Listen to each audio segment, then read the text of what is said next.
Hello and welcome to another video and podcast from Fantasy Football Scout. Here we will discuss the best options for the captaincy for the season, season Game Week 5 we've got here. So my name is Joe, and joining me each week to discuss this season's best armband candidates is Fantasy Football Scout Deputy Editor Tom Freeman. Tom, welcome. How are you? Yeah, good, thanks, Joe. So game week, but good to see the big captaincy kind of options will deliver. Yeah, we recommended a whole bunch of players, but we did highlight that, the likes of Ronaldo and hey presto, they delivered. I did try and press Neil on the team news video about whether Ronaldo would start, and he reluctantly agreed that he would, and so he was right. So he shouldn't have been so reluctant. Should have been more forceful with that. So. But yeah, I mean, Lukaku, then of course those that didn't make those moves, Fernandes and Salah also did well. And Aubameyang, who was our maverick pick for the captaincy, came through. Yeah. So yeah, it's a good week for a lot of options. Before we look at Game Week 5's candidates, I understand there's some Champions League offer to tell everyone about. Yeah, so we've got the Fantasy Champions League group stage tournament launches today. I think you'll see a graphic on the screen shortly, but the top prize is €50,000, and it's a really straightforward game. You pick a strong 11 for 6 games. It's just the group stage. No price rises, no wild card, no bench. So quite a fun game to have a go at, and that launches today. But just remember, there's a couple of early kickoffs in there as well. So yeah, be aware of that. But we've got some good offers on over at the site at the moment. I think the lead article tells you a bit more about it. So go and have a look at that. You can get your Scout membership free if you sign up for the game. So yeah, have a look at that on site now. Okay, thanks a lot for that. Just saying hello to a few people in the chat who've joined us. Thanks a lot for joining us on this Tuesday lunchtime. Got Jay, capital FPL, Andreas, Kadawakshi. Now, I'm probably mispronounced that massively wrong. James Moshi as well, and Beanie Man. So well done everyone who's joined us, and sorry for those I haven't mentioned. I'm just rattling through the names as quick as I can on the screen. So yeah, as we said, lots and lots of captaincy picks came through last week. Can we be as lucky this time round? And on paper, it looks like Liverpool is the best place to go for the armband. Salah looks a standout option, but there could be others amongst Liverpool's ranks as well. But what about Palace? So we'll look at some defensive stats later. And then meanwhile, the stats we've got up on the screen at the moment are expected goal involvement for some of the Liverpool's key assets. So we can see that Mane, Salah, Alexander-Arnold and Jota are the front runners at the moment, but Salah and Mane in particular. So Tom, yeah, what do we think? I mean, on paper, Captain Salah.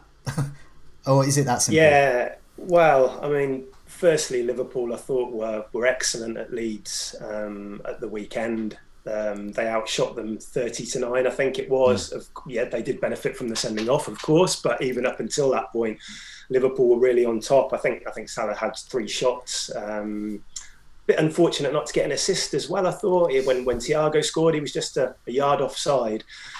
It's hard to look past Salah this week with that Palace game. I mean, we'll touch on Palace's numbers in a bit, but yeah, I think this looks like the game to target, and Salah looks like the best option with penalties, which is something he has over Mane, of course. That's it. I mean, Mane's stats are great. 19 shots inside the box so far this season. 6 of those on target. Expected goal involvement more than any other Liverpool player of 4 at the moment, and he's created 7 chances, but he's 11.9. Everyone wants expensive strikers. Everyone's got spaces with injured strikers. I can't see Salah owners switching to Mane, and I can't see those without Salah. I can't see those without Salah. I can't see them, literally. I'm not sure who they are. I guess they may want to go for Mane, but really, I'm not sure. He's just a victim, really, of his price and the trends at the moment in the game, do you think? Yeah, exactly. Very difficult to fit in Everybody wants Salah. Everybody wants one of Ronaldo or Lukaku, maybe even two. And so it's very difficult to fit him in. But we should flag up the stats from the weekend because they were so impressive. I mean, he had 10 shots, 3 big chances, but he was wasteful in front of goal. Yeah. But I think I always value players getting into those positions. On another day, 2 or 3 of them might go in. So I think we do need to flag that up. But I just think it's so, like you say, it's so difficult to fit him in our current setups for him to become a real contender for the captaincy. And I do value that penalties that Salah has. And he's been so reliable this season, Salah, hasn't he? You know, he's delivered in 3 of the 4 game weeks. The 1 game week he didn't deliver in, he was really unfortunate not to. I think it was home against Burnley. So it's hard to look past him this week, I think. But Palace numbers, defensive numbers. Well, I'll put the Whipping Boys table up so far. And we did highlight Palace last week when we were talking about Spurs options against Palace. Yeah. We sort of weren't so keen because Palace are not Whipping Boys. We're starting to see that now. So yeah, I've got this. This is big chances conceded. So we will come to some of those teams at the top in a bit. But where are Palace? You've got to go all the way down. And in terms of big chances conceded, Brentford, City, and Wolves. Brentford and City are the only better ones, and they're on a par with Liverpool. So, does this put you off, Salah, for the captaincy? Well, I think it is impressive because you look at who Palace have played so far. They played Chelsea, Brentford, West Ham and Spurs. So, yeah, it's a small sample size, but even so, they've played some good teams there and done pretty well. I mean, Spurs were pretty blunt at the weekend. They didn't offer a great deal going forward. I think, obviously, given the form that Liverpool are in at the moment, they'll ask a lot more questions.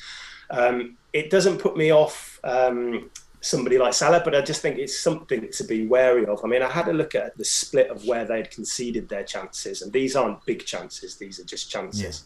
And I think it was they conceded 12 from the left, 10 from the centre and 9 from the right. So there's no obvious split there where you're thinking, I'd favour him or that. And they're doing pretty well under Vieira. Not well enough, I don't think, to put me off Salah completely. They did concede 3 at Chelsea. They did concede 2 at West Ham, wasn't it? So, but the numbers suggest that it might not be as easy as maybe we first thought with this matchup. I think those with other options in mind, this could be an opportunity. Because looking at those defensive stats there, I feel confident with Salah because he has penalties. I feel confident because he's Salah.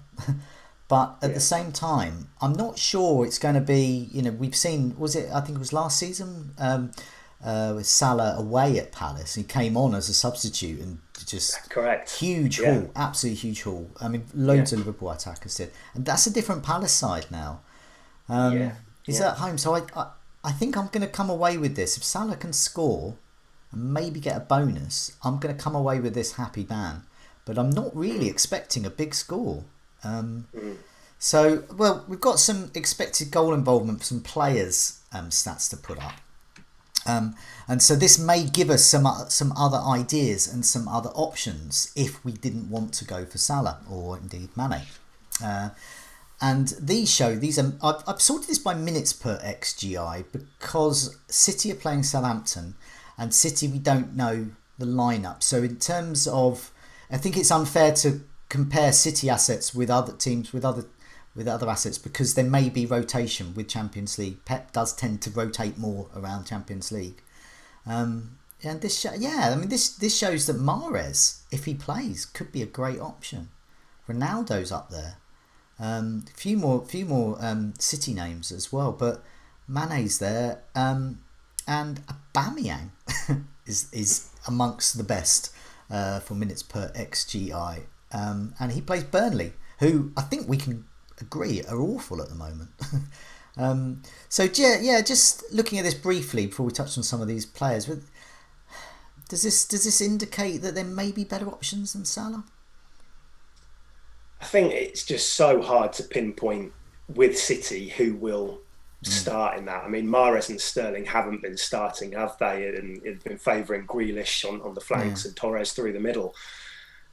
even Torres got hauled off early at the weekend after 64 minutes. It feels risky. I would love to be able to sit here and say if once De Bruyne is back and he's fit, he may then become a real option from City. He tends to play most weeks, and Grealish, to be fair to him, has played a lot of minutes this season.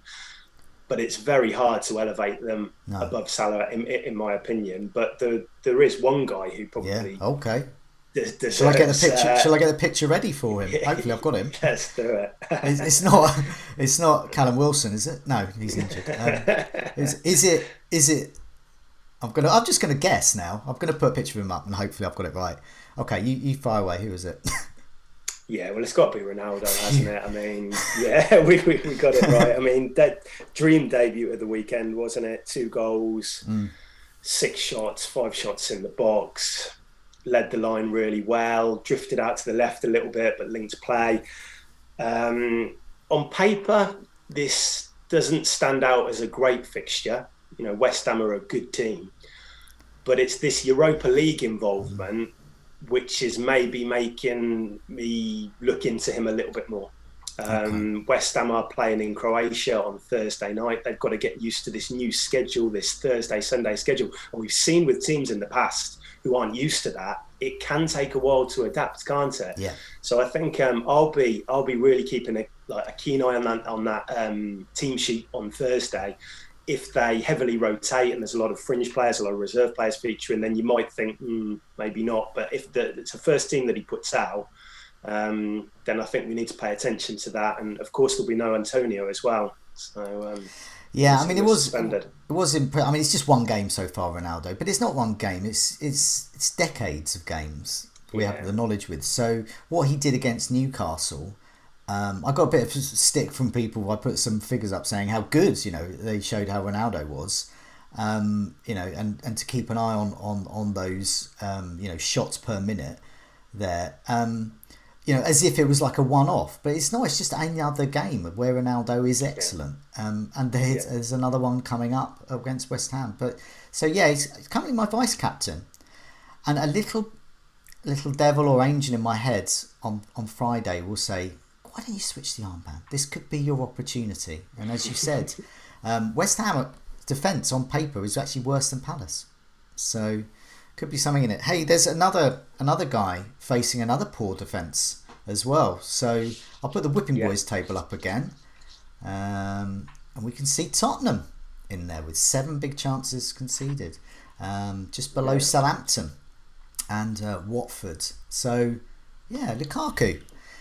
An intriguing captaincy option this week. What do you think? Yeah, he looks like a good option, doesn't he? I mean, Spurs against Palace were just terrible at the weekend, and it looks like they're going to be a bit depleted again at the back because they've got Tanganga, who is suspended now. Dia hobbled off injured quite early on in that match at the weekend, and then they've got the other two. They've got Romero and Sanchez, who are back late, having played for Argentina during the international break. Now I think they will be back in time, but I'm pretty sure they're arriving later on this week. So you're suddenly thinking, well, Spurs kept clean sheets in the first 3 games. I do think they're a little bit unfortunate in that time to do that, but we saw how Palace could get at them at the weekend. Now you've got a striker like Lukaku who just looks so ruthless, doesn't he? I mean, against Villarreal, he had 8 final third touches and scored 2 goals. I mean, it's that kind of striker which Chelsea were missing against these kind of teams so much last season, and now they've got him. I don't think he's up there with Salah, but I think I can totally see why people are looking at it and thinking he could bully that Spurs backline at the weekend. Yeah, definitely a very strong option. I think those with Lukaku instead of Ronaldo and also Salah will have that little devil or angel in their head like I have on Friday and think, is this an opportunity for me to get a march on everyone? It's a risk. Betting against Salah is a risk. Betting for Lukaku or Ronaldo perhaps isn't. We spoke about City a bit earlier. Let's put some more stats up for them because you and I are quite sensible managers with our captaincy. But there are other people who just go, what the hell? Let's just go for it. And they might just think, I don't care about rotation. I'm just going to risk it. And there is a big upside. They do play Southampton at home. Yeah. And we'll get a small insight because the Champions League will happen before. So we'll get insight into perhaps who might be rested for this. And minutes per XGI, expected goal involvement, show that Mahrez, Sterling, Jesus, Grealish, Torres and Gundogan are your options, I think, there. If you were forced to captain a City player at the moment, and let's bear in mind there's rotation risk with all of them, so they've all got equal risk. If you were to captain one, which one would it be? It would probably be Torres. I mean, he's leading the line, but again, we need to see that lineup. It's tomorrow against Leipzig they play. If Torres were to be benched for that, again, it's dangerous playing Pep Roulette, because we're going to say if he's benched tomorrow, we're going to immediately think he starts. And we've seen it before when all the logic points towards a start and then it gets to the game week and then it doesn't happen. So it is incredibly risky, but he's an explosive option, Torres, isn't he? He's he's that player who could go and get 2 or 3 goals in a game. But again, the minutes are a bit of a worry. Even at the weekend, he starts and he's taken off after 60 or so minutes. So it's risky. Pre-CL game, probably think Grealish looks like the most nailed of those options at the moment, I would say. He's playing on the left wing now. He started off playing a bit more central. He's moved a bit further forward on the left, which I prefer him in. I always preferred him at Villa in that position, in an FPL sense. But it's like you say, we're maybe sensible managers, and it's not something I'm particularly keen on this week, but I can see that kind of appeal with it for some managers. There is an upside there for those betting against Salah against the Palace defence, which is a realistic assumption that he might not do as well as we think. There are opportunities here. Let's have a look at the remaining fixtures, and there is another one that appeals to me for the more maverick captaincy picker, which is Leeds taking on Newcastle on Friday night. Now, there was some talk, just rumours, that Bamford may have some kind of injury, small injury. We don't know. I mean, is this something you've heard as well? Yeah, well, I think it was after the game against Liverpool at the weekend. He seemed to just be kind of holding his kind of hamstring area after the game. And I think there was a little kind of mention in an interview going around where he said it wasn't too comfortable. I forget the exact wording of it. I don't think it's anything to worry about. But of course, on the run up to the deadline, monitor the team news. And Bielsa's normally pretty forthcoming with injury news, so hopefully we'll hear more. But if he is fit, it's a good fixture, isn't it? Yeah. So, alternatively, Rafinha could be an option as well. I mean, I'll put those Whipping Boys stats up again just to show how bad Newcastle are. 16 big chances conceded. Expected goals conceded is highest again. This is highest out of all teams. Expected, well over 10 goals. It's Arsenal. I mean, Arsenal had a poor start. I think Arsenal are looking better defensively now. But Leeds are up there themselves. So, Callum Wilson's not available. He's still injured by the looks of it. Could be some goals in that game then. So there could be some goals. Indeed, they don't really have much of a defence. And Newcastle have a habit of scoring, even without Wilson. They do have options. I'm not saying they're going to win, but they do have an option of crushing a few clean sheet dreams there. So definitely an option. Going back to the fixtures, anyone else here? And I have put in my notes here, Aubameyang against Burnley. What do you think? Well, he was the spot the differential pick last week. You flagged it up as well, and I did like that fixture. I think he had 6 shots in the game, 5 shots in the box, so he was heavily involved. Burnley last night they did okay at Everton for 60 minutes, and then Everton flipped the system from a back 3 to a 4-3-3, and just blew them out. It was within 5 minutes. Was it something like 3 goals in 5 minutes or something? I was doing the updates for Scout on Twitter, and it was just an absolutely crazy kind of 10-minute spell. But it just shows that how vulnerable. Yeah, they did well for a spell, but if they're that susceptible in a small period to a system change, and Decore and Gray were causing problems for them, and they haven't posted great numbers this season anyway, it's a fixture you kind of look at and do think, well, Arsenal are getting key players back, aren't they now? Yeah. They've got White, they've got Gabriel, they've got Partey coming back, so Saka. they've got so important players for the team. Again, I wouldn't put him near Salah, but these options are worth looking into and exploring for your own teams. I know Magnus Carlsen brought in Aubameyang on his wild card last week as well and did well for it. So there is some good managers looking at him. I think captaincy might be a bit of a stretch this week, but an interesting option with, and another name to add to the forward lines, those premiums.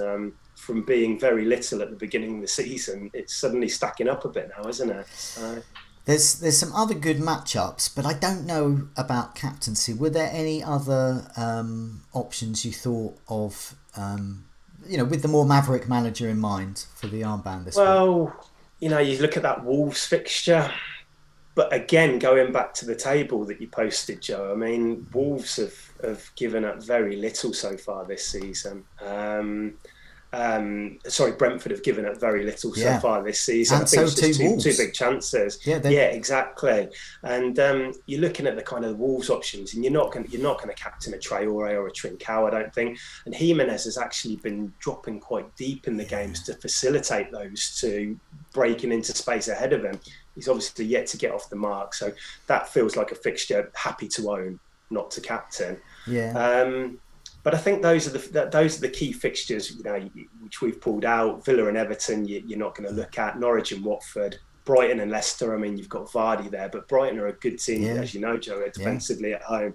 It does feel like probably Salah, Ronaldo, and Lukaku, and Mane. If you're looking at another Liverpool option. Are probably the ways to go this week, I think. The Seamus in the chat has pointed out the phrase that Bamford used, which I heard this morning and forgot, which was "my hamstring is pinging." Now I hear that and I think, ooh, that doesn't sound like I want to captain that person. But so as you said, Bielsa is great with the team news. He's quite forthcoming, and sometimes he's been known to actually just say, right, I'm playing this 11. As well. Yeah, it's not what you want to hear though, because even if he starts the match, if he's had that little niggle and he's been talking about it, and he's got another game on Friday night, bearing in mind he's played on Sunday, that might feel a bit too risky for some. So if you want to target that fixture, it's probably Rafinha behind Bamford is the best option there. Yes, indeed. I think we've covered everything. It's a shorter one this week because there's slightly less options. Last week was quite a long one because of all the options that we've got to consider. But as you said, it looking like the premium players, the premium strikers, and Salah, are definitely in the running, especially when the likes of Liverpool, Chelsea, and Manchester United have quite favourable fixtures there. But for now, Tom, thanks so much for joining me. Good luck, everyone who has joined us for the stream. All 600 of you. Oh, by the way, only 43 likes so far. I'm assuming that's just because you've forgotten. But do please press that like button now. It does help. And so good luck, everyone, with your captaincy. I'm saying good luck to everyone. You're still not pressing like, but you will in a sec, hopefully. And Tom, good luck with your captaincy decision as well. It's going to be an exciting game week again. Thanks for joining me.